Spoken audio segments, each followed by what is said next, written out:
আপনি কি জানেন নীলতিমি কখনো মাছ নয়, তবুও তাকে মাছ বলা হয় কেন?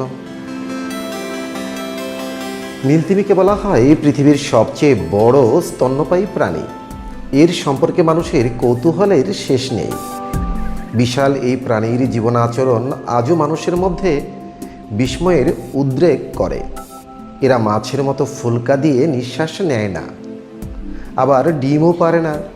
অক্সিজেন নেয় মানুষের মতো ফুসফুস দিয়ে। আবার বসবাস করে পানিতে, পানিতেই খাওয়ায় শিশু তিমিকে দুধ। সমুদ্রে রাজত্ব করে বেড়ানো এই তিমি লম্বায় 100 ফুট হয়, যা কিনা সবচেয়ে বড় ডাইনোসরের দ্বিগুণ। তিমিকে অনেকেই মাছ বলে থাকে, আসলে কিন্তু তিমি মাছ নয়। মাছের কোনো বৈশিষ্ট্যই নেই তিমির মধ্যে। বিভিন্ন প্রজাতির তিমি রয়েছে, যেমন কিলার তিমি, নীল তিমি, পাইলট তিমি, হ্যামব্যাক তিমি, বেলুগা তিমি, ফিন তিমি, গ্রে তিমি ইত্যাদি। এদের মধ্যে সবথেকে বড় হচ্ছে নীল তিমি। নীল তিমির ওজন কত? অবাক করার মতো ওজন। নীল তিমির জিভের ওজনই একটা হাতির ওজনের সমান।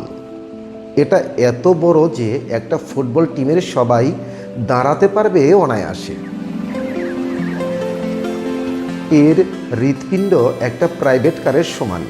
তাহলে ভাবুন তো এই তিমির ওজন কত হবে? এদের ওজন প্রায় 200 টনের মতো, যা কিনা আফ্রিকার পূর্ণবয়স্ক 40টি হাতির সমান। নবজাতক নীল তিমিও কম যায় না। সেও বিশ্বের সব থেকে বড় নবজাতকের স্থান দখল করে আছে। ওজন প্রায় 3 টন।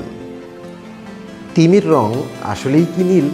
স্তন্যপায়ী প্রাণী হলেও নীল তিমি থাকে পানিতে, তবে তাকে অক্সিজেন গ্রহণ করার জন্য একটু পরপর পানির উপরে ভেসে উঠতে হয়। নীল তিমিকে পানির নিচে নীল দেখায়, তবে পানির উপরে বেশি উঠলে দেখা যায় তার শরীর জুড়ে নীলচে ধূসর ছোপ।